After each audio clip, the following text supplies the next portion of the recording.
الصلاة والسلام عليك يا نبي الله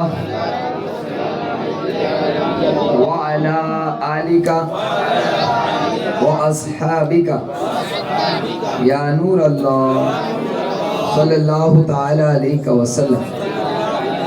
الحمدللہ اللہ تبارک تعالیٰ کا کرم اور احسان ہے کہ ہم ایک مرتبہ پھر اللہ اس کے رسول صلی اللہ تعالی علیہ وسلم کے ذکر کی اور تعلیم حاصل کرنے کی محفل میں بیٹھے ہوئے۔ بولیے الحمدللہ۔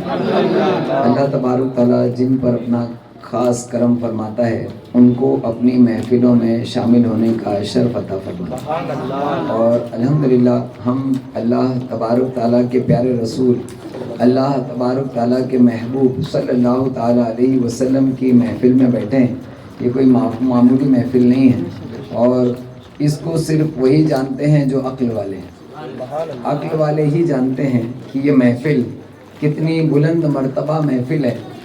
یہاں تک کہ اللہ کے پیارے رسول صلی اللہ تعالیٰ علیہ وسلم فرماتے ہیں کہ اللہ تبارک تعالیٰ کے کچھ فرشتے ہیں جو صرف اسی کام پر مامور ہیں کہ دنیا میں روئے زمین پر جہاں بھی اللہ اس کے رسول کا ذکر ہوتا ہے وہ ایسی محفلوں کو تلاش کرتے ہیں۔ بولو سبحان اللہ۔ ایسی محفلوں کو تلاش کرتے ہیں، وہ محفل 1,00,000 لوگوں کی ہو یا صرف 2 لوگوں کی ہو، وہ محفل ہی کہی جاتی ہے کہ جہاں اللہ اس کے رسول کا ذکر ہوتا ہے۔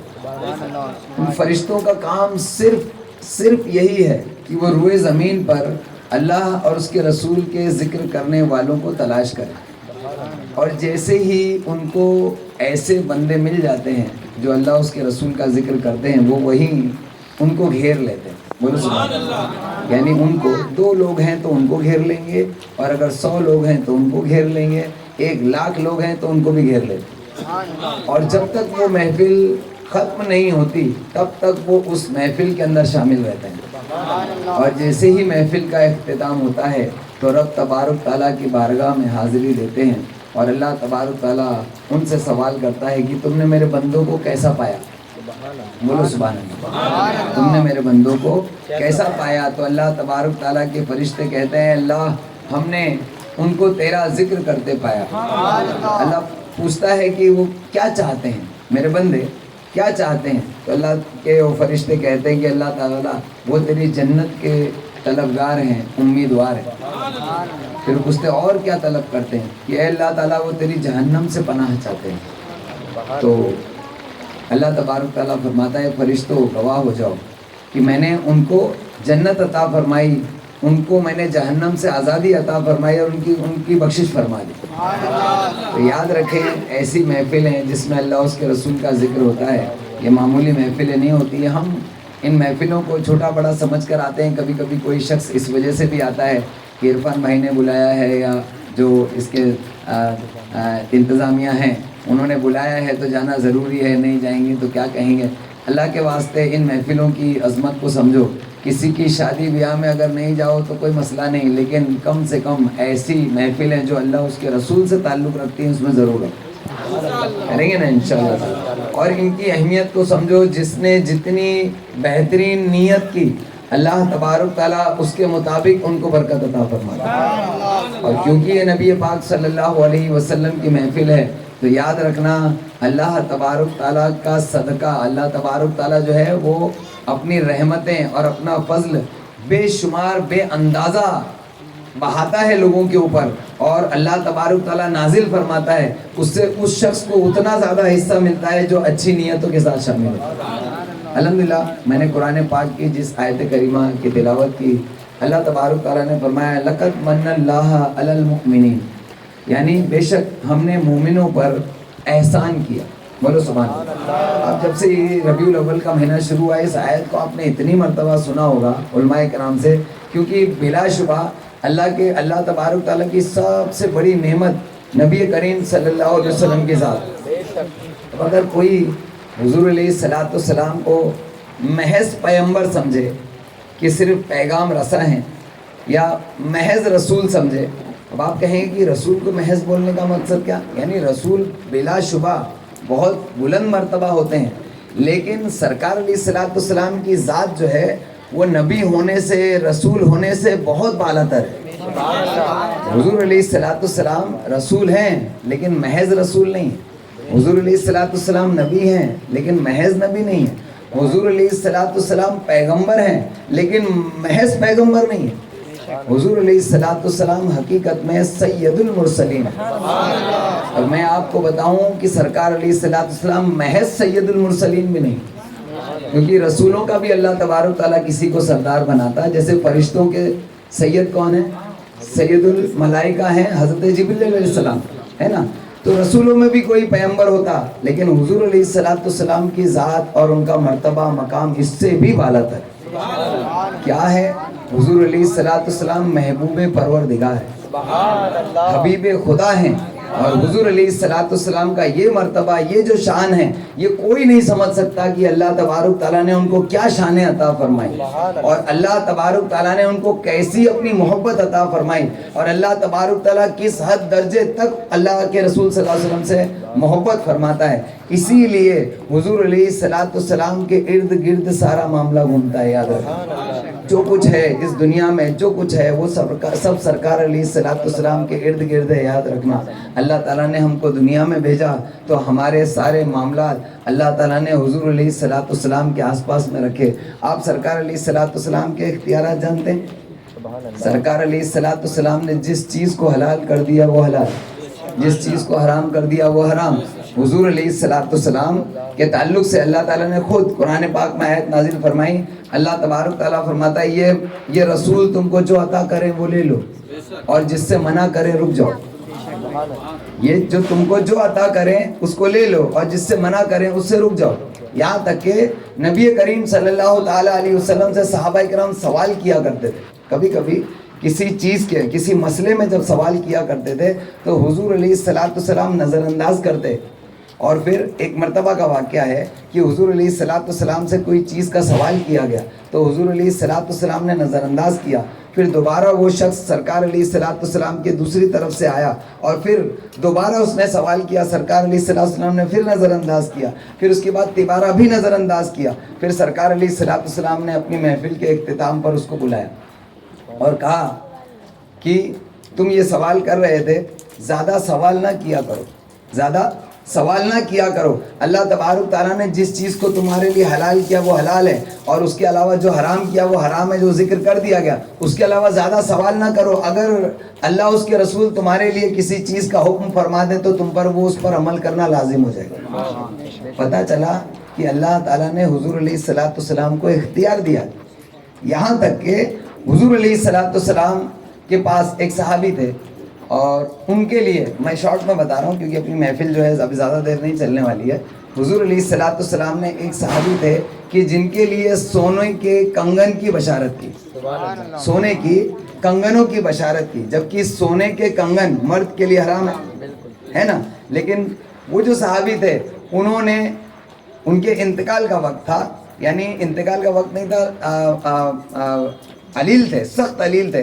لوگوں نے کہا کہ اب تو شاید آپ کا انتقال ہو جائے گا. انہوں نے کہا نہیں، میرے نبی پاک صلی اللہ تعالیٰ علیہ وسلم نے فرمایا ہے کہ سرکار علیہ السلام میرے ہاتھوں میں سونے کے کنگن دیکھ رہے ہیں، ہے نا. تو ابھی تک میرے پاس سونے کے کنگن میرے ہاتھوں میں نہیں آئے.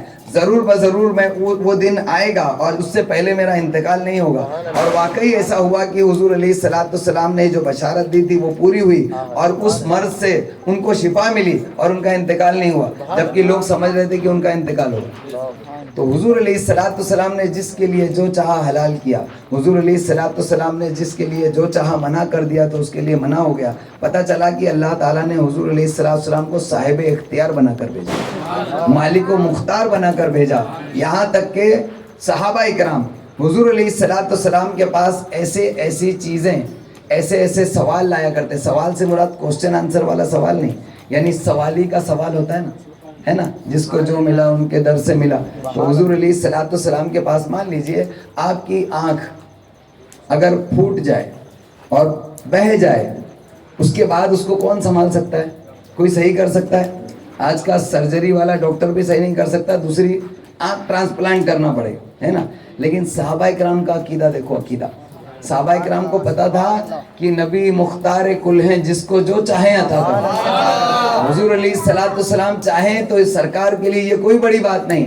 وہ حضور علیہ السلام کے پاس اپنی بہی ہوئی آنکھ لے کر آئے، یا رسول اللہ صلی اللہ علیہ وسلم آنکھ ضائع ہو گئی۔ حضور علیہ السلام نے اس آنکھ جو بہی ہوئی آنکھ تھی اس کو آنکھ کے ڈیلے میں دوبارہ لگا رکھا، اور سرکار علیہ السلام نے اپنا لعاب دہن لگا دیا۔ وہ صحابی کہتے ہیں میں جب بہت زیادہ بوڑھا ہو گیا اس کے باوجود میری جو دوسری آنکھ تھی جو نارمل تھی اس سے تو کم دکھتا تھا، لیکن جس کو سرکار علیہ السلام نے درست کیا تھا اس کی بینائی جو ہے بالکل ویسی کی ویسی تھی۔ یہ سرکار علیہ السلام کا اختیار ہے۔ جو لوگ کہتے ہیں کہ حضور علیہ السلام محض ہماری طرح بشر ہیں، ان کو اس چیز سے توبہ کرنا چاہیے، اور یہ ہم کسی کے کو طنز کرنے کے لیے نہیں کہتے۔ جو قرآن و حدیث میں موجود ہے اس کے مطابق اپنا عقیدہ بنائیں، ورنہ حشر کے میدان میں پیچھے رہ جاؤ گے، پھر نقصان آپ ہی کا ہوگا۔ پھر جہنم میں جن کو ڈالا جائے گا ان سے فرشتے پوچھیں گے کیا تمہارے پاس کوئی بولنے والا بتانے والا نہ آیا تھا؟ ہمارا کام ہے صرف پہنچا دینا۔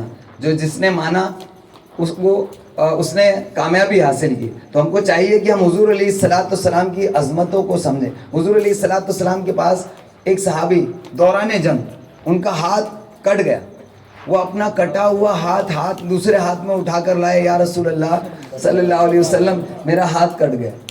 حضور علیہ السلام نے اس ہاتھ کو بالکل وہیں کندھے پر اس کو لگایا اور اپنا لعاب دہن لگا دیا، وہ ہاتھ پھر سے ویسا کا ویسا ہی ہو گیا۔ اتنا انسٹنٹ علاج کیا آج کے دور میں موجود ہے؟ نہیں ہے نا، اتنے جلدی تو درست نہیں ہوتا، لیکن صحابہ کرام کا عقیدہ تھا کہ حضور علیہ السلام چاہیں تو ہو سکتا ہے نا۔ سرکار علیہ السلام اگر انگلی کا اشارہ کرے تو چاند 2 ٹکڑے ہو جائیں، حضور علیہ السلام اشارہ کریں تو سورج لوٹ کر آ جائے۔ لیکن اب آج کچھ لوگ ہیں کہ جو ان چیزوں کو جو واضح ہیں، یہ تو معجزات سرکار علیہ السلام کے ہیں۔ تو ایک حضرت تھے، ان سے میں نے یہ سرکار کے اختیار بتائے۔ دیکھو حضرت علی رضی اللہ تعالیٰ عنہ کی نماز قضا ہو گئی تھی عصر کی، تو سورج کو انہوں نے پلٹایا اور چاند کے 2 ٹکڑے یہ بھی موجود ہے۔ تو انہوں نے کہا کہ وہ تو حضور علیہ السلام نے انگلی کا اشارہ کیا، چاند کے 2 ٹکڑے تو اللہ تعالیٰ نے کیے، چاند کے 2 ٹکڑے تو اللہ تعالیٰ نے کیا۔ بلا شبہ جو آپ محنت کرتے ہیں، آپ جو کاروبار کرتے ہیں، تو رزق تو اللہ ہی دیتا ہے نا۔ آپ کے گھر میں جب کھانا پکتا ہے، جب سامنے رکھا جاتا ہے، آپ ضرور اٹھاتے ہیں، لیکن کھلاتے تو اللہ ہی تبارک تعالیٰ ہے نا۔ لیکن اللہ تعالیٰ نے اختیار دیا، اتنا ماننے میں آپ کو تکلیف کیا ہے؟ آپ بھی ایسی انگلی اٹھا دیں اور سورج کو 2 ٹکڑے کر کے دکھا دیں، آپ بھی سورج پلٹا دیں۔ ایک شخص تھے جو باندرا کے ریلوے اسٹیشن پر کھڑے تھے اور اجمیر شریف جا رہے تھے، بولو سبحان اللہ، اجمیر شریف جا رہے تھے۔ تو آپ کو پتہ ہے جماعتیں تو گھومتی رہتی ہیں، تو جماعت وہاں پر تھی، اس نے دیکھا کہ بھائی یہ تو معلوم ہے کہ باندرا سے جو ہے اجمیر شریف کی ٹرین ہے، تو اس میں تو بہت عاشقان خواجہ ہوں گے، ہے نا۔ تو انہوں نے کہا کہ چلو اس کو بھی لے چلیں جماعت میں، ہو سکتا ہے ہم اس کی راہ بدل دیں، ہے نا۔ شیطان نے کہا تھا کہ اللہ تعالیٰ میں صراط مستقیم پر بیٹھوں گا، ہے نا۔ میں اب یہ نہیں کہہ رہا ہوں، ان کو شیطان نہیں کہہ رہا ہوں، سمجھ میں عقیدے کی بات ہے۔ اللہ تبارک اب یہ حقیقت، تو جو حقیقت میں آپ کو بیان کرتا ہوں الحمدللہ، اب جماعت والے جو ہے نا وہ بھی آہستہ آہستہ آہستہ صحیح عقیدوں کی طرف آ رہے ہیں الحمدللہ، اور یہ ہونا ہے، یہ ایک دن ہونا ہے، کیونکہ ابھی جو ہے امام مہدی آئیں گے انشاءاللہ تعالی، ہے نا۔ تو ان کے لوا کے تلے، ان کے جھنڈے کے تلے سب کو ایک ہونا ہی ہے نا۔ تو ایسے ہی تھوڑی اچانک سے سب آ جائیں گے ایک جگہ، آہستہ آہستہ چینج آئے گا، اور آہستہ آہستہ الحمدللہ علماء اہل سنت کے بیانات جو نیٹ پر لوگ سنتے ہیں، سوشل میڈیا پر، اس سے لوگوں کے ذہن کھل رہے ہیں۔ اور پہلے ایسا تھا کہ اپنے مولانا کی انسان بات سنتا تھا، اس کو فالو کرتا تھا، لیکن اب ایسا نہیں رہا، لوگ دوسروں کی بھی بات سن رہے ہیں، اپنے گھر میں بیٹھ کر جو ہے سنی علماء کرام کی باتیں سن رہے ہیں، ہمارے والے ان کی بھی بات سنتے ہیں۔ تو اس وجہ سے اب یہ جو ہم لوگوں کے درمیان میں جو گیپ تھا نا، یہ دور ہو رہا ہے الحمدللہ۔ تو وہ بھی جانتے ہیں، اب وہ بھی سمجھتے ہیں، اور ان کو بھی سامنے یہ حدیث ہے کہ نبی صاحب اختیار ہیں، اللہ تبارک تعالیٰ نے ان کو اختیارات عطا کیے ہیں، یہاں تک کہ اب وہ بھی میلاد منا رہے، بولو سبحان اللہ، وہ بھی میلاد کی محفل۔ اور کیا کہتے ہیں کہ بھئی میلاد کرنا ہم تھوڑی منع کرتے ہیں، حضور علیہ السلام کی آمد کا جشن مناؤ، لیکن سرکار کی سیرت بیان کرو، حضور علیہ السلام کی تعلیمات بیان کرو۔ ہم کہاں دوسرا کچھ اور کہہ رہے تھے، ہم بھی تو یہی کہتے ہیں۔ حضور علیہ السلام کا جب جلوس ہوتا ہے یا جلسہ ہوتا ہے، جلوس اور جلسے میں کتنا فرق ہے؟ یہ جلسہ ہے نا، تو ہم جلسہ جلوس تو زمانے سے کرتے چلے آ رہے ہیں. جلسہ کرتے ہیں تو اس میں حضور علیہ السلام کی تعلیمات بیان کرتے ہیں, اور جلوس کرتے ہیں تو حضور علیہ السلام کی نعت پڑھتے ہیں اور اس کی شان بیان کرتے ہیں, ہے نا. تم صرف نکاح کا جلوس نکالتے ہو, ہم اپنے جو پورے کونین کے دولہا ہیں ان کا جلوس نکالتے ہیں, ہے نا. تو اس میں فرق کیا ہے, اس میں حرام کیا ہے؟ تو اب وہ لوگ بھی اس طرف آ رہے ہیں اور حضور علیہ السلام کا میلاد منا رہے ہیں. اللہ کرے کہ سب ایک ہو جائیں, بولو انشاءاللہ. اللہ کرے اللہ تبارک تعالیٰ سب کو عاشق رسول بنا دے انشاءاللہ صلی اللہ علیہ وسلم. تو حضور علیہ السلام کو اللہ تبارک تعالیٰ نے صاحب اختیار بنایا, بولو الحمدللہ. تو دو چیزیں ہیں جس کو آج میں بیان کرنا چاہتا ہوں, اور مختصر انداز, شاید 10 منٹ میں اپنی بات مکمل ہو جائے گی. میں نے آپ کو پہلے سے ٹائم اس لیے بتایا تاکہ آپ کی تشویش جاتی رہے اور اس کے بعد آپ بالکل یعنی دل کے کانوں سے سنیں انشاءاللہ. حضور علیہ السلام سے امتیوں کو دو قسم کے فائدے ہیں. ایک تو حضور علیہ السلام تمام عالموں کے لیے رحمت ہیں, وما ارسلناک الا رحمتا للعالمین. حضور علیہ السلام تمام عالم کے لیے رحمت بن کر آئے, اور تمام عالم میں شیطان بھی آیا نا, غیر مسلم بھی آئے, مسلمان بھی آئے, تو یہ حضور علیہ السلام کی ذات کا صدقہ ہے. یہ حضور علیہ السلام کی ذات کا صدقہ ہے جو ہر ایمان والے یہاں تک کہ بے ایمان کو بھی حاصل ہوتا ہے. جب حضور علیہ السلام پر یہ آیت نازل ہوئی وَمَا أَرْسَلْنَاكَ إِلَّا رَحْمَةً لِّلْعَالَمِينَ, تو شیطان کو بھی سمجھ میں آیا کہ اللہ تبارک تعالیٰ نے اس آیت میں میرا حصہ بھی رکھا ہے. بولو نا سبحان اللہ. آپ کی شاید سمجھ میں نہیں آیا, اس لیے آپ نے فوراً سبحان اللہ نہیں کہا. وَمَا أَرْسَلْنَاكَ إِلَّا رَحْمَةً لِّلْعَالَمِينَ, تمام عالموں کے لیے رحمت ہے. یہ نہیں کہ صرف ایمان والوں کے لیے رحمت ہے, تمام عالموں کے لیے رحمت ہے. آپ کو پتا ہے شیطان بہت علم والا تھا, چونک پڑا اور کہا حضور علیہ السلام کی بارگاہ میں تشریف لائے, بولو سبحان اللہ. وہ اس کے ماننے والے سرکار کی بارگاہ سے روکتے ہیں, اور ان کا باپ حضور علیہ السلام کی بارگاہ میں تشریف لایا, کہا کہ آپ پر آج ایک ایسی آیت نازل ہوئی ہے جس میں میرا بھی حصہ ہے. کہا وہ کیا؟ کہا کہ اللہ تعالیٰ نے آج آپ پر آیت نازل فرمائی کہ آپ تمام عالموں کے لیے رحمت ہیں, تو اس میں سے کچھ مجھے بھی حصہ مل جائے. تو سرکار علیہ السلام نے فرمایا کہ کیا چاہتے ہو؟ تو اس نے کہا کہ جب آپ کی امت تعوذ پڑھتی ہے, اعوذ باللہ من الشیطان الرجیم, تو 2 فرشتے مجھ پر مقرر ہیں جو ان کا کام ہے کہ ایک داہنے طرف سے اور ایک بائیں طرف سے مجھے تماچا رسید کرتے ہیں. اب پوری امت میں کتنے لوگ تعوذ پڑھتے ہیں, یعنی اس کو یہ چیز اس پر ہوتی ہی رہتی ہے, اس کو چانٹے پڑھتے ہی رہتے ہیں, تو مجھے اس سے نجات مل جائے. بولو سبحان اللہ. سرکار علیہ السلام نے دعا فرمائی, شیطان کو اس سے نجات ملی. یعنی سرکار کی رحمت سے, سرکار کے رحمت ہونے کی وجہ سے شیطان کو بھی حصہ ملا. تو بتاؤ اب کون ہے کہ جو اس رحمت کا حصہ حاصل نہیں کر سکتا؟ تو سرکار علیہ السلام کی ذات مقدسہ اور ذات اقدس کی وجہ سے ہر کسی شخص کو رحمت حاصل ہوتی ہے. تو یہ ایمان والوں کا حصہ نہیں بلکہ بے ایمانوں کا بھی حصہ ہے, اس میں ہر کسی شخص کا حصہ ہے. اللہ کے رسول صلی اللہ علیہ وسلم کے صدقے میں سب کو حصہ ملا, یہاں تک کہ خود رب تبارک تعالیٰ نے آدم علیہ السلام کی جب دعا قبول ہوئی تو آدم علیہ السلام سے کہا, اے آدم, یہ جن کے نام کے صدقے میں تمہاری دعا قبول ہوئی ہے, جانتے ہو کہ یہ محمد کون ہے؟ بولو صلی اللہ علیہ وسلم. جانتے ہو یہ کون ہے؟ آدم علیہ السلام نے کہا, یا اللہ تبارک تعالیٰ, میں نے اس نام کو تیرے نام کے ساتھ جنت کے دروازے پر لکھا دیکھا, تو میں نے سمجھا کہ بلا شبہ یہ کوئی عظیم ذات ہے کہ جس کا نام تیرے نام کے ساتھ ہے.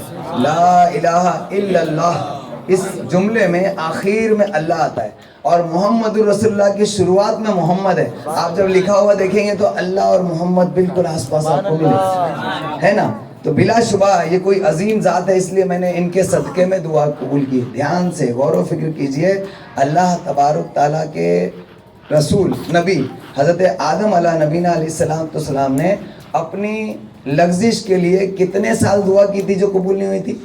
تقریباً 300 سال, کم و بیش 300 سال تک دعا کرتے رہے ڈائریکٹ. بولو سبحان اللہ. ڈائریکٹ دعا تھی نا, ہم نہیں کہتے کہ ڈائریکٹ دعا کرنا یہ جو ناجائز ہے, اگر ناجائز ہوتا تو نبی نہیں کرتے، کیونکہ ہمارا عقیدہ ہے کہ انبیاء اکرام گناہوں سے پاک ہے نا. تم یہ بھی کہتے ہو اللہ معاف کرے، یعنی تم سے مراد، میں اس طریقے کا انداز اختیار نہیں کرتا، مطلب کچھ لوگ اس طریقے سے کہتے ہیں کہ معاذ اللہ کہ نبیوں کے، یعنی اے محمد صلی اللہ علیہ وسلم ہم نے آپ کے اگلے پچھلے گناہوں کو معاف کر دیا. بولو معاذ اللہ. جب نبیوں کے گناہ ہوتے ہی نہیں ہیں تو اللہ تبارک تعالیٰ نے ایسے کب کہاں کہتے سورہ فتح کی 2 نمبر آیت کا ترجمہ ہے کہ اللہ تعالیٰ نے فرمایا کہ اے محمد ہم نے تمہیں کھلا فتح عطا فرمائی اور تمہارے اگلے پچھلے گناہ معاف فرمائے. تو جب نبیوں کے گناہ ہوتے ہی نہیں ہیں تو معاف کیا کیا؟ اعلیٰ حضرت نے اس کا ترجمہ کیا کہ ہم نے تمہارے سبب تمہارے اگلوں اور پچھلوں کے گناہ معاف فرمائے. تمہاری صدقے میں اللہ تبارک تعالیٰ نے ان کے اگلوں اور پچھلوں کے گناہ معاف فرمائے. کتنا ڈیفرنس ہے. تو آدم علیہ السلام نے 300 سال تک ڈائریکٹ دعا کی، یہ بھی جائز ہے نا. اللہ تبارک تعالیٰ اس طریقے سے بھی قبول فرماتا ہے. تو آدم علیہ السلام نے 300 سال دعا کی، لیکن اس کے بعد جیسے ہی نبی کریم صلی اللہ تعالیٰ علیہ وسلم کا وسیلہ لگا کر دعا کی تو اللہ تبارک تعالیٰ نے فوراً اس دعا کو قبول فرمایا. یعنی اللہ تبارک تعالیٰ نے میسج دے دیا تبھی کہ اس فرش گیتی پر وہ پہلی دعا تھی. آدم علیہ السلام کے آنے کے بعد، آدم علیہ السلام پہلے شخص ہے نا اس دنیا میں، پہلے انسان ہے، تو ان کے آنے کے بعد یہ پہلی دعا تھی جس کو 300 سال تک مانگا گیا اور ڈائریکٹ مانگا گیا، لیکن اللہ تبارک تعالیٰ نے وسیلے کے ساتھ قبول کی. تو اللہ تبارک تعالیٰ نے یہ ہم کو میسج دیا کہ میرے محبوب صلی اللہ علیہ وسلم کے صدقے میں مانگو گے تو جلدی قبول ہوگا. اور خود رب تبارک تعالیٰ نے قرآن مجید میں ارشاد فرمایا اے ایمان والو جب تم اپنی جانوں پر ظلم کر بیٹھو تو میرے محبوب کی بارگاہ میں تشریف لاؤ، اگر یہ تمہارے لیے دعا کریں تو تم مجھے بخشنے والا مہربان پاؤ گے. قرآن پاک کی آیت کا مفہوم ہے. اور خود نبی کریم صلی اللہ علیہ وسلم کے روضے کی زیارت کرنے جاؤ تو سنہری جالیوں کے اوپر یہ آیت لکھی ہوئی ہے، آج بھی موجود ہے، اس کو نہیں نکال سکے، وہ آج تک موجود ہے یہ آیت ہے نا. تو یہ آیت پورے قیامت تک کے لوگوں کے لیے ہے کہ جس کو جو ضرورت پڑے تو وہ سرکار علیہ السلام کی بارگاہ میں حاضر ہو، اور سرکار علیہ السلام اگر اس کے لیے دعا کریں تو اللہ تبارک تعالیٰ اس کو ضرور قبول فرمائے گا.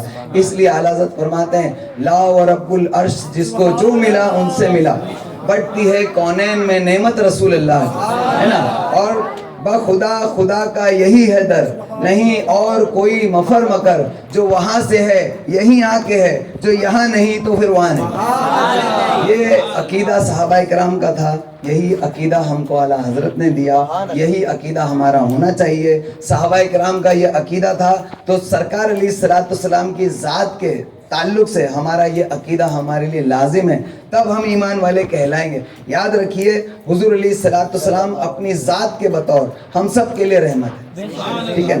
اب دوسری چیز ہے حضور علیہ السلام ہمارے لیے رحمت ایک دوسرے طریقے سے ہے کہ حضور علیہ السلام ہمارے لیے ہدایت لائے، ہمارے لیے ہدایت کی کتاب لائے، اور اس ہدایت میں صرف ایمان والوں کا حصہ ہے.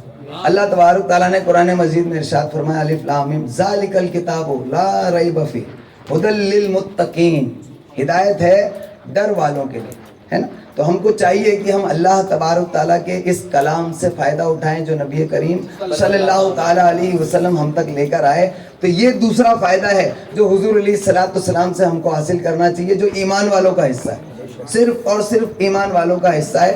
اللہ تعالیٰ نے قرآن مجید میں ارشاد فرمایا کہ ہم نے قد جاءکم من اللہ نور و کتاب مبین، کہ ہم نے تمہاری طرف بھیجا ایک نور اور روشن کتاب. اب جب کہا جاتا ہے کہ حضور علیہ السلام نور ہیں اور یہ آیت کی دلیل دی جاتی ہے تو کچھ لوگ کہتے ہیں کہ وہ تو حضور علیہ السلام نور سے مراد ہدایت ہے، نور سے مراد ہدایت ہے، جو اللہ تبارک تعالیٰ کا پیغام لائے وہ نور ہے، روشنی ہے. لیکن اللہ تعالیٰ نے نور کے آگے کتاب مبین بھی تو کہا، تو کتاب کا تو الگ ذکر ہے، حضور علیہ السلام کا ذکر الگ ہے. پتہ چلا کہ حضور علیہ السلام کی ذات اور حضور علیہ السلام جو لے کر آئے وہ کلام، یہ دونوں چیز ہمارے لیے ہیں. اور حضور علیہ السلام جو ہمارے لیے ہدایت لائے اس سے ہمارا حصہ جو ہے وہ ہم کو محنت کوشش کر کے حاصل کرنا. یہ میسج ہے. ہم میلادیں منا لیتے ہیں، جشن منا لیتے ہیں، لیکن ہم ان چیزوں سے حصہ حاصل نہیں کر پاتے. یاد رکھنا، اب آپ کو ابھی تک بہت خوشی آپ سن رہے تھے، آپ کو تھوڑا سا ہلانے اور جگانے والی بات میں کرتا ہوں. اللہ کے ولی حضرت خواجہ غریب نواز رحمۃ اللہ تعالیٰ علیہ نے اپنی کتاب انیس العارفین میں لکھا ہے، کیا فرماتے ہیں کہ اللہ تبارک تعالیٰ نے جب عالم ارواح میں روحوں کو پیدا فرمایا تو اللہ تبارک تعالیٰ نے ان سے پوچھا کہ کیا میں تمہارا رب نہیں؟ تو روحوں نے جواب دیا، تو جواب دینے میں 4 طریقے کی روحیں تھیں، یعنی روحیں جتنی تھیں وہ 4 حصوں میں 4 گروپس میں تقسیم ہو گئی۔ یہ علم آپ سب کو ہونا چاہیے، یاد رکھنا ہے اس بات کو۔ کچھ لوگ تھے کہ جنہوں نے، کچھ روحیں تھیں کہ جنہوں نے زبان سے کہا کہ بے شک تو ہمارا رب ہے۔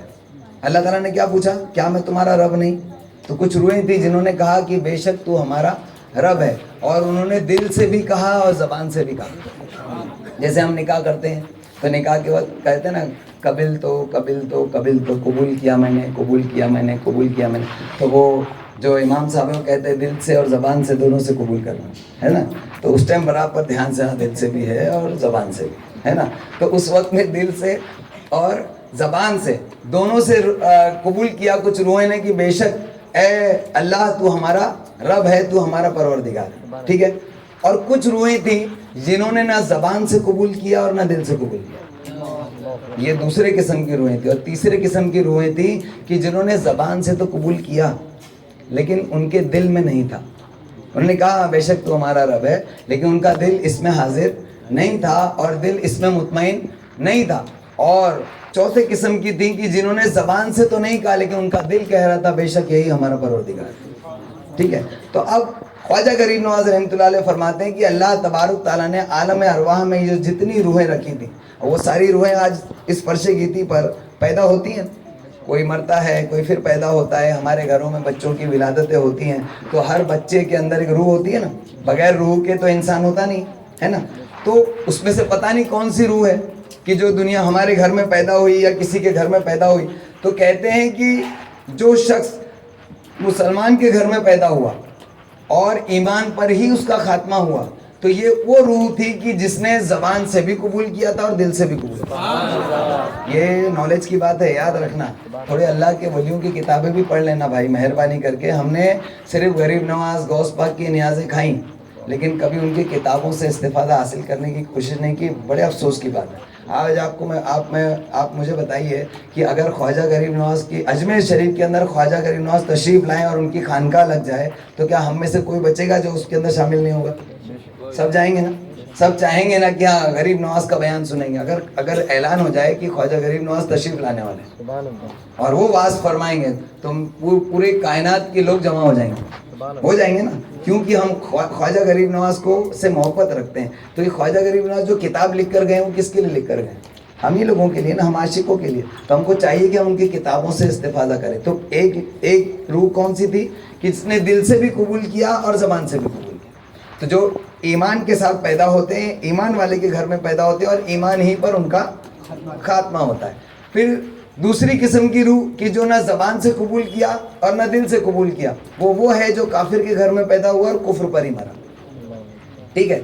اب ایک وہ کہ جس نے دل سے تو قبول کیا لیکن زبان سے اس وقت میں نہیں کہا تھا کہ اے اللہ تو ہمارا پروردگار ہے، زبان سے نہیں کہا تھا لیکن اس کا دل مانتا تھا کہ بے شک یہ رب ہی ہمارا پروردگار ہے، اللہ ہی ہمارا پروردگار ہے۔ تو اللہ تعالیٰ ان کو کافروں کے گھر میں پیدا کرتا ہے اور ان کو ایمان کی دولت عطا کرتا ہے۔ بہت سارے لوگ ایمان لاتے ہیں ہے نا۔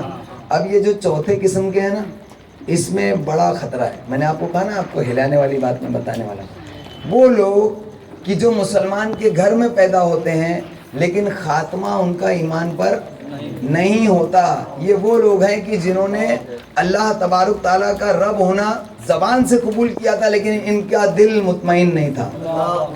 تو آپ مسلمان کے گھر میں پیدا ہو گئے تو بے فکر مت رہیے کہ آپ کا خاتمہ ایمان پر ہوگا، پتہ نہیں کیا ہوگا۔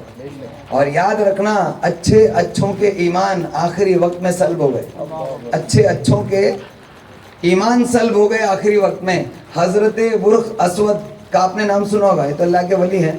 وہ ایک ایسے شخص تھے موسیٰ علیہ السلام کے وقت میں، ایک ایسے شخص تھے کہ جو اللہ تبارک تعالیٰ کی بارگاہ میں ان کی دعا قبول ہوا کرتی، مستجاب الدعوات جس کو کہا جاتا ہے کہ جو دعا کرے قبول ہو جائے، جو دعا کرے ان کی ہر دعا قبول ہوتی تھی۔ اور وہ جب درس دینے بیٹھتے تھے تو ہزاروں کا مجمع لگتا تھا۔ اللہ تبارک تعالیٰ کی معرفت کے درس دیا کرتے تھے، موسیٰ علیہ السلام کے وقت کی بات کر رہا ہوں، لیکن اس شخص کا خاتمہ ایمان پر نہیں ہوا، اور اللہ تبارک تعالیٰ کے خلاف، وہ اللہ تبارک تعالیٰ کی معرفت کے درس دینے والا، اس نے اللہ تبارک تعالیٰ کے خلاف سب سے پہلی کتاب لکھی، وہ وہی شخص تھا. ابھی میرے ذہن میں اس کا نام نہیں ہے، اگر کسی کو پتا ہے روزانہ کے درس میں کوئی شخص آنے والا تھا. ہاں، بلعم بن باورا. کیا نام ہے؟ بلعم بن باورا. یہ شخص جو تھا اللہ تعالیٰ کی معرفت کے درس دیا کرتا تھا. تو یاد رکھیے، بے فکر نہ ہو جائیں کہ ہم حضور علیہ السلام کے عاشق ہیں، ہم تو نماز پڑھنے والے ہیں، ہم تو مسلمان کے گھر میں پیدا ہو گئے ہیں. فکر کیجئے اس کی کہ اللہ تبارک تعالیٰ نے ہم کو ایمان والوں کے گھر میں پیدا تو کیا ہے، لیکن خاتمہ ایمان پر ہوگا یا نہیں ہوگا ہم نہیں جانتے. تو اس کی فکر کیجئے. تو اللہ کے رسول صلی اللہ تعالیٰ علیہ وسلم سے دوسرے قسم کا فائدہ وہ یہ ہے کہ جو کچھ نبی کریم صلی اللہ علیہ وسلم لائے اس پر ہمارا ایمان رکھنا اور اس پر عمل کرنا اور اس کو لوگوں تک پہنچانا، یہ ہم سب کا کام. اب حضور علیہ السلام نے اپنی بعثت کے مقصد کے طور پر بطور 2 حدیثیں ہیں جو ابھی فی الحال مجھے یاد ہے، میں آپ تک پہنچاتا ہوں، اور اس کو ہو سکے تو یاد رکھیے انشاءاللہ. بولے انشاءاللہ. برسات بھی ہو رہی ہے اور کچھ لوگ بھیگ رہے ہیں، اس لیے اب اس کو ختم کرتے ہیں انشاءاللہ. حضور علیہ السلام نے فرمایا اپنے بعثت کا مقصد، سرکار فرماتے ہیں کہ میں مکارم اخلاق کے لیے پیدا کیا گیا، میں مکارم اخلاق کی تکمیل کے لیے پیدا کیا گیا. یعنی میں اللہ تبارک تعالیٰ نے جو نور عطا فرمایا، لوگوں کے دلوں میں اخلاق کی تعلیم کو مکمل کرنے کے لیے پیدا کیا گیا. اب اخلاق کیا ہے وہ آپ جانتے ہیں. جو اپنے لیے پسند کرتے ہو وہ اپنے بھائی کے لیے پسند کرو، ہے نا. اپنی ذات سے کسی کو تکلیف نہ ہونے دو. حضور صلی اللہ تعالیٰ علیہ وسلم نے یہ اخلاق ہم کو سکھائے. اگر ہم ہر سال عید میلاد النبی مناتے ہیں اور ہم اپنے گھروں میں ہر مہینے میلاد کی محفل رکھتے ہیں، لیکن اگر ہمارا پڑوسی ہم سے پریشان ہے، ہمارے رشتہ دار ہم سے دکھی ہیں، اور اگر ہم کسی کا حق مارتے ہیں، ہم جس کے ساتھ کاروبار کرتے ہیں اس کو دھوکہ دیتے ہیں، لوگوں کو کم دیتے ہیں اور زیادہ لینے کی کوشش کرتے ہیں، تو یاد رکھنا کہ آپ حضور علیہ السلام کا محض میلاد مناتے ہیں، لیکن آپ نے حضور علیہ السلام کی ذات سے وہ فائدہ نہیں اٹھایا جو ایمان والوں کا حصہ تھا. جو کافروں کو جو فائدہ مل رہا ہے وہ تو آپ کو بھی مل گیا. آپ نے میلاد بھی منا لیا، حضور علیہ السلام کا لنگر بھی آپ نے کھا لیا. اب یہاں پر ہم سب بیٹھے ہیں، اگر کوئی غیر مسلم بھی آئے گا تو اس کو بھی کھانے کی اجازت ہے، وہ بھی کھا کر چلا جائے گا. تو ہم میں اور ان میں فرق کیا؟ ہم میں اور ان میں فرق یہ ہے کہ ہم حضور علیہ السلام کی لائی ہوئی تعلیمات پر بھی عمل کرتے ہیں اور کریں گے. بولو انشاءاللہ. یاد رکھیے آج کے پورے اس محفل کا یہ پہلا درس آپ اپنے ذہن میں یہاں سے لے کر اٹھیں انشاءاللہ. کبھی اپنی ذات سے کسی کو تکلیف نہیں ہونے دیں گے. اور حضور علیہ السلام کی ایک بڑی پیاری حدیث یاد آئی. ابھی میری بات ادھوری تھی وہ، لیکن بیچ میں دوسری حدیث یاد آئی، اس کو سن لیں انشاءاللہ. نبی کریم صلی اللہ علیہ وسلم فرماتے ہیں جس شخص سے جو شخص اپنی زبان سے اور اپنے ہاتھ سے لوگوں کو تکلیف نہیں دیتا وہ مسلمان ہے. مسلمان کی ڈیفینیشن سرکار نے فرمایا جو شخص اپنی زبان اور اپنے ہاتھوں سے لوگوں کو تکلیف نہیں دیتا وہ مسلمان ہے. اور جس شخص کی زبان اور ہاتھ سے لوگ محفوظ رہیں اور لوگ اپنے آپ کو امن میں جانیں، یعنی لوگوں کو یقین ہو جائے کہ اس شخص سے تو کبھی کسی کو تکلیف ہو ہی نہیں سکتی، سرکار فرماتے ہیں یہ مومن ہے. سمجھ میں آیا؟ پھر سے سنیں اور اس کو دھیان سے سمجھنے کی کوشش کریں. آپ خود بطور خود لوگوں کو تکلیف نہیں دیتے اپنی زبان اور ہاتھ سے تو آپ مسلمان ہیں، لیکن آپ اتنا چیریٹی کرنے لگیں اور اتنا لوگوں کے اس لیے فائدے مند ہو جائیں، اتنا فائدہ بخش ہو جائیں کہ لوگ تم سے مطمئن ہو جائیں اور بے فکر ہو جائیں، بے پرواہ ہو جائیں کہ یہ شخص تو کبھی کسی کو نقصان پہنچا ہی نہیں سکتا، تو یاد رکھنا سرکار نے فرمایا وہ شخص مومن ہے. تو یہ چیزیں اپنے اندر کب لاؤ گے؟ صحابہ اکرام نے اپنی زندگی کو ایسا بنایا، خود تکلیفیں اٹھائیں لیکن لوگوں کو تکلیف نہیں ہونے دی. یہی وہ اخلاق حسنہ تھے جس کی وجہ سے عرب سے جو اسلام کا نور چمکا تھا وہ ہندوستان تک پہنچا. اور یہ سرکار علیہ السلام تو مکہ اور عرب کے جو بلاد عرب ہے وہاں تک اسلام پھیلا کر گئے تھے، یہاں تک صحابہ اکرام نہیں تو پہنچایا، پھر اس کے آگے اولیاء اکرام نہیں تو پہنچایا. ہندوستان کے اندر غریب نواز جیسی شخصیات تو آئیں تو جنہوں نے اخلاق کے ذریعے لوگوں تک اسلام پہنچایا. تو ہم کیا کر رہے ہیں؟ اگر ہم نے حضور علیہ السلام کی اس تعلیم پر عمل نہیں کیا تو حقیقت میں ہم نے ایمان والوں کا حصہ کھو دیا. تو اگر آپ ایمان والے ہیں تو اس حصے سے فائدہ اٹھانے کی کوشش کریں گے نا انشاءاللہ. اپنی ذات سے کسی کو انشاءاللہ تکلیف نہیں ہونے دیں گے. بولو انشاءاللہ. یہ آج کے حضور علیہ السلام کی میلاد کا صدقہ ہے جو ہم لے کر جا رہے ہیں انشاءاللہ. دوسری چیز حضور علیہ السلام نے فرمایا میں شرک اور موسیقی کے آلات کو توڑنے کے لیے پیدا کیا. یہ سرکار کی حدیث ہے, ہو سکے تو ان احادیث کو بھی یاد رکھو انشاءاللہ. حضور علیہ السلام نے فرمایا میں شرک اور موسیقی کے آلات کو توڑنے کے لیے پیدا کیا. موسیقی کے آلات یعنی میوزک کے انسٹرومنٹس کو توڑنے کے لیے پیدا کیا گیا. یہ حدیث شریف تھوڑی سی تفصیل طلب ہے, اس کو 2 منٹ میں سمجھ لیں انشاءاللہ. بولو انشاءاللہ. حضور علیہ السلام نے فرمایا میں شرک کو توڑنے کے لیے پیدا کیا گیا. شرک کیا ہے؟ اللہ کے سوا کسی کو معبود ماننا, عبادت کے لائق ماننا کیا ہے؟ شرک ہے. لیکن حضور علیہ السلام نے, ہم کیا سوچتے ہیں, ہم تو اللہ کی عبادت کرتے ہیں, ہم اللہ کے سوا کسی کی عبادت نہیں کرتے, تو ہم تو اس شرک سے پاک ہیں. دھیان سے سنو نا, بھیگ رہے تو تھوڑا سا بھیگ لو. بھیگتے ہوئے سرکار کی بات سنو انشاءاللہ, اللہ تبارک تعالیٰ اور رحمتیں نازل کرے گا انشاءاللہ. یہ دیکھو, یہ بھیگتے ہوئے بھی یعنی یہ بھیگ رہے ہیں تو بھی پرواہ نہیں ہے, میرے نبی کی بات سن رہے ہیں, ٹھیک ہے نا. سرکار علیہ السلام کی حدیث شریف ہے, سرکار فرماتے کہ میں شرک کو توڑنے کے لیے پیدا کیا گیا. تو ہم سمجھتے ہیں کہ اللہ کے سوا کسی کی عبادت شرک ہے, تو سرکار فرماتے ہیں کہ مجھے اپنی امت سے شرک کا ڈر نہیں, مجھے میری امت سے شرک کا ڈر نہیں. پتہ چلا کہ ہم ویسا شرک تو کریں گے نہیں. کرسی آگے لے لو, ایک دم چپک جاؤ جلدی جلدی. حضرت بھائی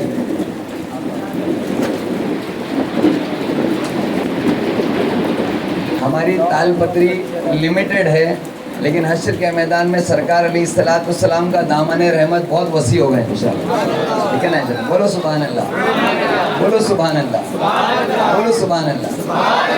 اب پورا دھیان یاد ہو انشاءاللہ, بولو انشاءاللہ. حضور علیہ السلام نے فرمایا کہ مجھے میری امت سے شرک کا ڈر نہیں ہے, یعنی میری امت اللہ کے سوا کسی کی عبادت نہیں کرے گی, لیکن پھر کس چیز کی عبادت کرے گی؟ سرکار نے فرمایا مجھے میری امت سے شرک کا ڈر نہیں ہے, لیکن یہ ڈر ہے کہ تم دنیا کو اپنا معبود بنا دو, یعنی دنیا سے محبت کرنے لگو گے. اور مجھے جہاں تک یاد ہے کہ میں نے اسی جگہ پر اسی میلاد کی محفل کے اندر دنیا کی محبت کی مذمت میں پورا بیان کیا تھا, یاد ہوگا آپ لوگوں کو. تو یاد رکھیں, اللہ کے رسول صلی اللہ علیہ وسلم کی آمد کا ایک مقصد تھا کہ لوگوں کے دلوں سے دنیا کی محبت کو نکال دیں. تو اگر آپ اپنے دلوں سے دنیا کی محبت نکال نہ سکے, مال کی محبت نکال نہ سکے, عیش و عشرت کی چاہت کو نکال نہ سکے, تو آپ نے حضور علیہ السلام کی آمد سے کیا فائدہ اٹھایا؟ صرف ذات والا فائدہ اٹھایا, لیکن ایمان والوں کا حصہ آپ نے کھو دیا. تو اللہ کے واسطے اپنے دلوں سے دنیا کی محبت نکالیں. اب آپ کہیں گے کہ دنیا کی محبت کیا ہوتی ہے, تو ایک پیاری حدیث ہے حضور علیہ السلام کی. سرکار علیہ السلام فرماتے ہیں ایک زمانہ آئے گا, دھیان سے سنو انشاءاللہ. سرکار فرماتے ہیں ایک مفہوم ہے حدیث کا, ایک زمانہ آئے گا کہ لوگ اچھے اچھے رنگ برنگے مہنگے مہنگے کھانے کھائیں گے, رنگ برنگے اچھے اچھے کپڑے پہنیں گے, اور اچھی مہنگی مہنگی سواریوں پر سوار ہوں گے, اور خوبصورت عورتوں سے نکاح کریں گے, اور وہ دنیا کی طرف ایسے جھک جائیں گے, اس طریقے سے دنیا کی طرف مائل ہو جائیں گے کہ دنیا ہی کو اپنا معبود بنا لیں. اللہ اکبر. حضور علیہ السلام نے فرمایا تم اگر ایسے لوگوں کو پانا تو ان کو سلام مت کرنا. سرکار علیہ السلام نے فرمایا تم اگر اپنے زمانے میں, صحابہ کرام سے کہا تھا, ہے تو ہمارے لیے بھی نا, جو صحابہ سے کہا وہ ہمارے لیے بھی ہے. سرکار نے کہا کہ تم اگر ایسے لوگوں کو پانا تو ان سے سلام مت کرنا, اور اگر وہ مریض ہو جائیں, مرض میں مبتلا ہو جائیں تو ان کی عیادت میں مت جانا, اور اگر انتقال کر جائیں تو ان کے جنازے میں شرکت مت کرنا. اور سرکار علیہ السلام نے فرمایا جس نے ایسا کیا وہ محمد کہا, اپنے تعلق سے کہا وہ محمد کی ذمہ داری سے باہر چلا گیا. یاد رکھنا حضور صلی اللہ تعالیٰ علیہ وسلم نے اپنی آمد کا مقصد بتایا, یعنی دنیا میں ملوث ہونے والا جو شخص ہے وہ سرکار علیہ السلام کا عاشق نہیں ہے. تو اگر آپ حضور ایمان والے ہیں تو حضور علیہ السلام کی آمد کا مقصد تھا شرک کو توڑ دینا, یعنی دنیا کی محبتیں لوگوں کے دلوں سے نکال دینا. غریب نواز دنیا کی محبت چھوڑ کر کہاں سے, مدینے سے اجمیر شریف تشریف لائے. حضرت مخدوم اشرف سمنانی رحمۃ اللہ علیہ کہاں سے تشریف لائے؟ وہ بھی ایران سے تشریف لائے اور انہوں نے فقیری اختیار کی. حضرت ابراہیم ادھم رحمۃ اللہ علیہ نے بلخ کی بادشاہی چھوڑ کر فقیری اختیار کی, اور ہم ہیں فقیر ہیں, بھکاری ہیں, لیکن ہم جو ہے ارب پتی بننے کے چکر میں. تو یاد رکھنا یہ ایمان والوں کا حصہ نہیں ہے. تو دنیا کی محبت دل سے نکالیں گے انشاءاللہ تعالیٰ. یہ دوسرا درس ہے آج کی محفل کا. پہلا کیا تھا؟ اپنی ذات سے کسی کو تکلیف نہیں ہونے دیں گے, اور دوسرا درس کیا؟ اپنے دلوں سے دنیا کی محبت کو نکال دیں گے انشاءاللہ. اور تیسری چیز سرکار علی, تیسری اور آخری چیز آج کی محفل کی, سرکار فرماتے ہیں میں موسیقی کے آلات کو توڑنے کے لیے پیدا کیا, میوزک کے انسٹرومنٹس کو توڑنے کے لیے پیدا کیا. میوزک کے انسٹرومنٹس کیا ہوتے ہیں؟ جو انسان کو اللہ تعالیٰ کے ذکر سے غافل کرتے ہیں. جب انسان میوزک سنتا ہے, ہم جیسے یہاں الحمدللہ میں سمجھتا ہوں کہ جتنے چہرے دکھ رہے ہیں نا, تقریباً سب نمازی ہیں. بولو سبحان اللہ. تقریباً سب نمازی ہیں الحمدللہ, دیندار ہیں. اور میں پورا گمان رکھتا ہوں کہ ہم میں سے یہاں جتنے بھی لوگ ہیں سب گانوں سے پرہیز کرتے ہوں. میں اتنا گمان کرتا ہوں کہ جس کو نعت سے محبت ہے نا, وہ کبھی گانے کی طرف نہیں جا سکتے, اتنا یقین ہے میرا. باقی اللہ بہتر جانے کہ اگر کوئی شخص منافق ہو, کسی میں نفاق ہو, وہ ڈبل سٹینڈرڈ والی زندگی جیتا ہو تو اللہ معاف کرے, ہے نا. میں تو نہیں سمجھتا کہ یہاں کسی کو گانا پسند ہوگا. تو یاد رکھیں گانا وہ چیز ہے, ہم جیسے لوگ اگر کہیں سے گزر رہے ہوں اور ڈی جے بج رہا ہو نا, تو ہمارے اندر بھی وہ اثر انداز ہونا شروع ہو جاتا ہے. ہمارے کانوں سے اگر میوزک کی آواز ہو نا, تو وہ بھی ہمارے اندر حرکت پیدا کرنی شروع کر دیتی ہے. اور وہ یہ چیز جو میوزک ہے وہ انسان کو اللہ تعالیٰ کے ذکر سے غافل کرتی ہے, اور بدتمیز بناتی ہے, یاد رکھیں, بے حیا بناتی ہے, اور تھرکنے اور ناچنے پر مجبور کرتی ہے. تو حضور علیہ الصلوۃ والسلام لوگوں کو, حق کے بندوں کو حق سے ملانے کے لیے آئے تھے, نہ کہ حق کے بندوں کو حق سے غافل کرنے کے لیے. بلکہ یہ میوزک جو ہے وہ حضور صلی اللہ تعالیٰ علیہ وسلم کے آمد کے مقصد کے منافی ہے, بالکل اپوزٹ ہے. تو آپ کو چاہیے کہ آپ میوزک سے بھی انشاءاللہ پرہیز کریں گے نا. یہ تیسری چیز تھی آج کی. انشاءاللہ تعالیٰ آپ میوزک سے پرہیز کریں گے. اگر آپ کے گھر میں ٹی وی ہے اور اگر آپ نیوز سنتے ہیں, مان لیجئے, تو اگر جیسے ہی میوزک وغیرہ آنے لگے, بیچ میں ایڈ آتا ہے, ایڈ میں میوزک وغیرہ آتی ہے, میں نے کئی لوگوں کے گھروں میں دیکھا کہ ماشاءاللہ جن کے گھر میں ان تمام چیزوں کی پابندی ہے, ان کے چھوٹے چھوٹے بچے ریموٹ لیے بیٹھے ہوتے ہیں نا, اگر نیوز چل رہی ہے یا کارٹون اگر وہ بچے دیکھ رہے ہیں اور بیچ میں ایڈ آتا ہے جس میں میوزک آتی ہے نا, تو وہ میوٹ کر دیتے ہیں. آپ نے کبھی دیکھا ایسا؟ کسی کے گھر میں دیکھا؟ میں نے دیکھا, اس لیے میں بتا رہا ہوں. بچوں کو بھی اتنی تمیز ہے, بچوں کو بھی اتنی عقل ہے. آپ یہ نہ سوچیں کہ اب یہ زمانے میں کہاں ایسا ہے. آج بھی ایسے لوگ ہیں جو الحمدللہ عمل کر رہے ہیں. آپ بھی عمل کرو اور انشاءاللہ اللہ کے رسول صلی اللہ علیہ وسلم کی رحمت سے حصہ حاصل کرو. بولو انشاءاللہ تعالیٰ. میوزک سے پرہیز کریں گے نا انشاءاللہ, گانے باجوں سے پرہیز کریں گے نا انشاءاللہ, مکمل طور سے گانوں باجوں سے پرہیز کریں. اور اگر کوئی شخص گانوں کا دیدادہ ہے تو اس کو میں اس کی دوا بتاتا ہوں کہ سرکار کی نعتیں سننا شروع کر دو انشاءاللہ. حضور علیہ الصلوۃ والسلام کی نعت اور اللہ تبارک تعالیٰ کی حمد, یہ سننا روز کی اپنی عادت بناؤ انشاءاللہ. آپ کو گانوں سے خود بخود نفرت ہو جائے گی اور آپ کو دل کا سکون واقعی اس میں ملے گا. اللہ تبارک تعالیٰ نے خود قرآن پاک میں فرمایا کہ الا بذکر اللہ تطمئن القلوب, کہ اللہ کے ذکر ہی میں دلوں کا چین. کریں گے نا انشاءاللہ. یہ 3 تعلیمات جو ہے حضور علیہ الصلوۃ والسلام کی آج کی اس محفل کے صدقے میں ہم نے حاصل کی.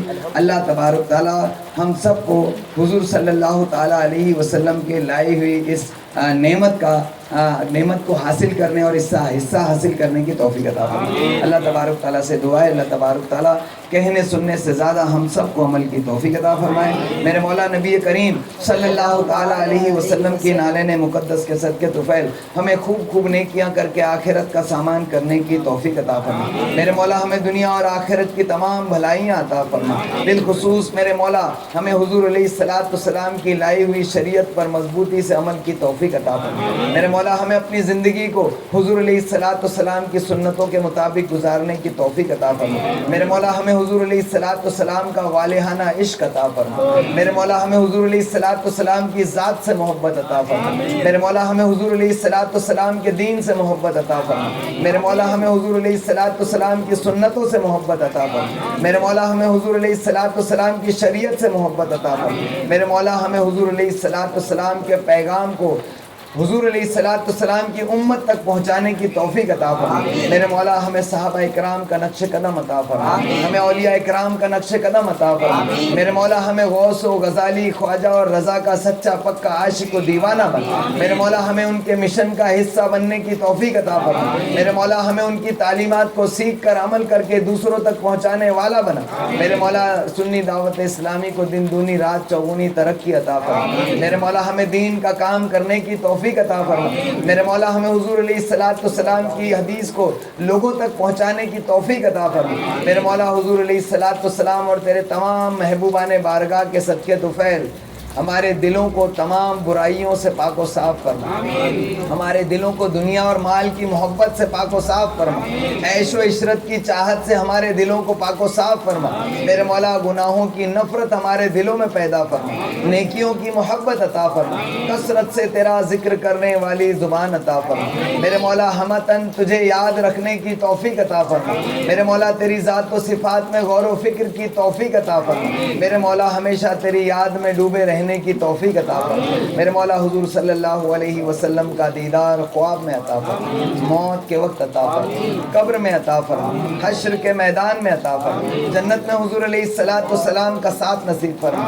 ایمان کے ساتھ مدینے میں موت عطا فرما، جنت البقیع میں قبر عطا فرما میرے مولا، اس محفل کو سجانے والوں کو دن دونی رات چوگنی ترقی عطا فرما میرے مولا، دین و دنیا کی تمام کامیابیوں سے ہمکنار فرما سبحان ربک رب العزت عما یصفون وسلام علی المرسلین والحمد للہ رب العالمین۔ السلام علیکم ورحمۃ اللہ وبرکاتہ۔